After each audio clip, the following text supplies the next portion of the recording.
Hey, folks, we're back. I'm your host, BKP. Good morning from the office, North Georgia's only live online morning show.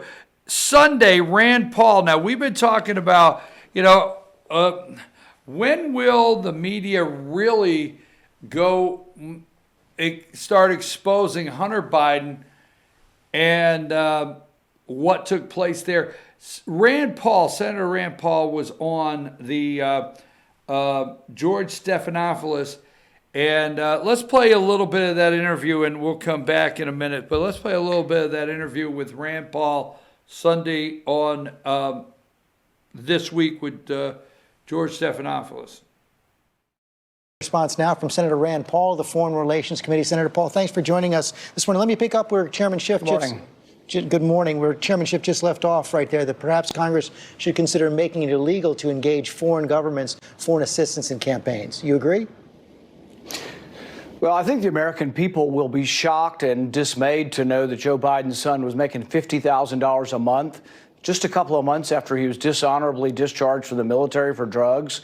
$50,000 a month. I think most Americans will be dismayed that the president's son was doing this while Joe Biden was actually lobbying to have this company go free of prosecution. My understanding, this is reported in the New York Times, Joe Biden was asking the prosecutor to lay off of the company that Hunter Biden was working for $50,000 a month. The guy just got kicked out of the military. That's extraordinary. That's not what was reported. In fact, he was on an anti-corruption drive. That's exactly what was reported, yes, that he got $50,000 a month right after he was kicked out of the military. That's exactly true, and nobody disputes that. That's very separate from what you just said about what the vice president was saying right there. How about this idea that the president could ask, it's appropriate for him to ask the attorney general to investigate the former vice president?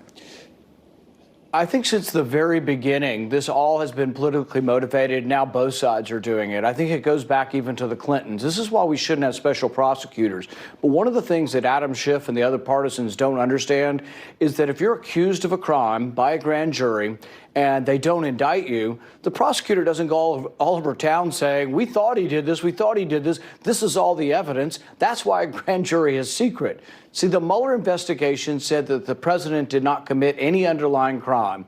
And so now they're all saying he obstructed justice about something that was not considered to be a crime. So this is really, I think, degenerated into partisan politics. And the best thing we could do at this point is say, let's get on with the country's business. Are there some underlying constitutional issues? Yes, the primary underlying constitutional issue here is whether or not the FISA court, which is supposed to spy on foreigners, which has a lower constitutional standard, can you use the FISA court to spy on a presidential campaign? Can you use the FISA court to seek information about Americans? That truly is a travesty and truly is unconstitutional, and that's the root of the problem we should be addressing. Well, as you know, there's no requirement that there being an underlying crime for obstruction of justice to exist. And you've got something like 800 former federal prosecutors who say they believe that the president would be prosecuted if indeed he weren't president right now. So you're not concerned about that at all? I think most Americans would disagree with that. I think most Americans would disagree with that. Most Americans would hate the idea that you're called in to talk to the FBI, and when you're called in, they say, oh, what did you say on the phone to somebody 2 months ago? And if you describe that inaccurately, then the government's going to say, oh, we're going to put you in jail even though there was no crime committed. No, people are horrified by the idea that you could put someone in jail for obstructing justice on something where you didn't commit the crime. Think about it from the perspective of the president. Isn't that exactly what happened to Martha Stewart? Well, yeah, and it was wrong. What they did to Martha Stewart was an abomination. So when you're accused falsely of a crime and you All right, accused falsely of a crime. Rand Paul was outstanding, and I'm so sorry I left it off yesterday, but Rand Paul was absolutely outstanding, Senator Paul, Sunday. As you notice, George Stephanopoulos went back to obstruction of justice. Now, what have I said from day one? You cannot obstruct justice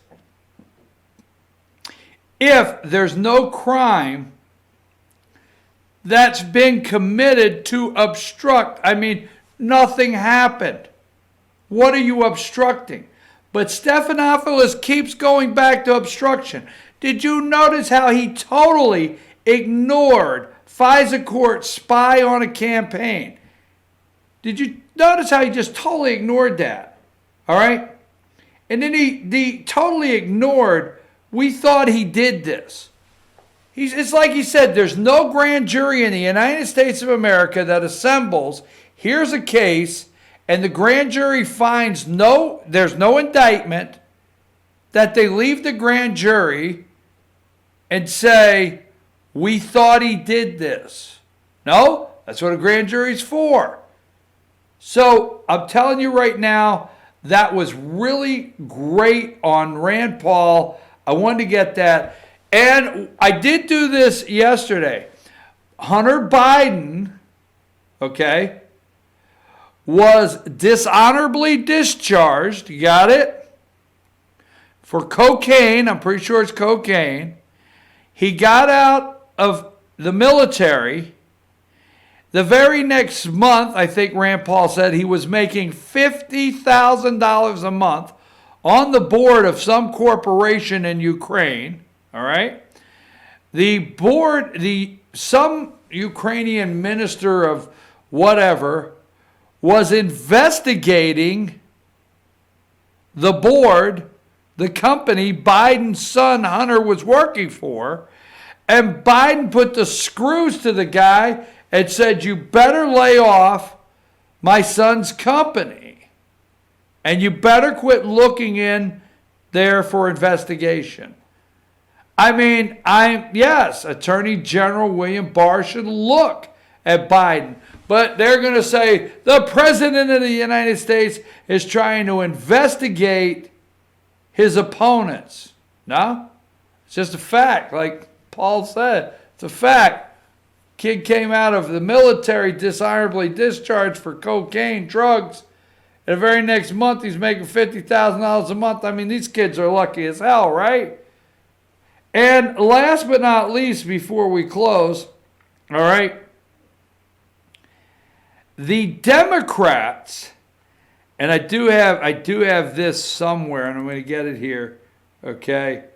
The Democrats have taken an oath, and this is hilarious.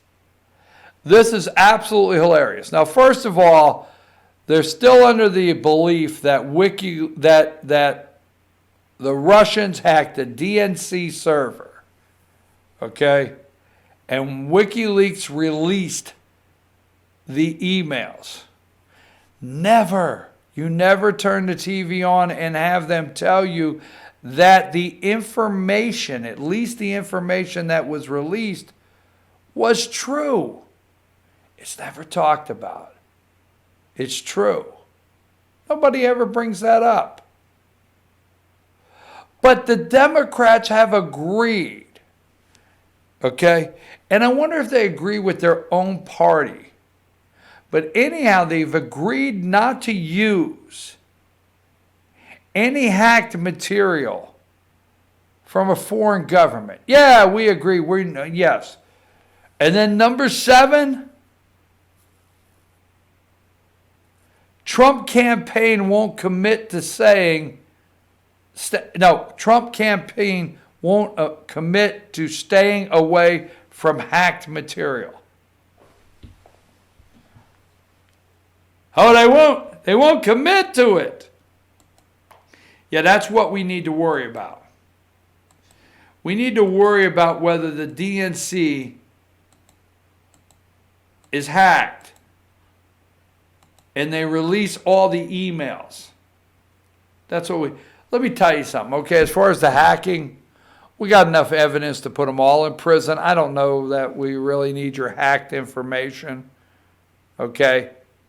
The only guy, which he's a socialist and I don't support him and don't agree with him, or none of the above, Bernie Sanders, when will he explode? What debate stage will he look over at Biden and finally, or is he just in it for the money? Is he just in it knowing he will get another book deal? Is Bernie just in it knowing that he's going to rake up all this campaign cash and he could spend it, he's going to get another book deal? Is Bernie, the socialist, in it just so he can hit $3, $4, $5 million in wealth? Is that it? Or is he really running for everything he believes in? Because if he does, he's going to go on the debate stage and look over at Biden and say, man, I thought we were through with this as the Democrat Party. I thought the superdelegates, I thought cheating candidates and not fixing the race for a Joe Biden, I thought we got past all that. I'm your host, BKP. Good morning from the office, North Georgia's only live online morning show. We'll be back tomorrow morning, 8 a.m. Josh, take us out of here.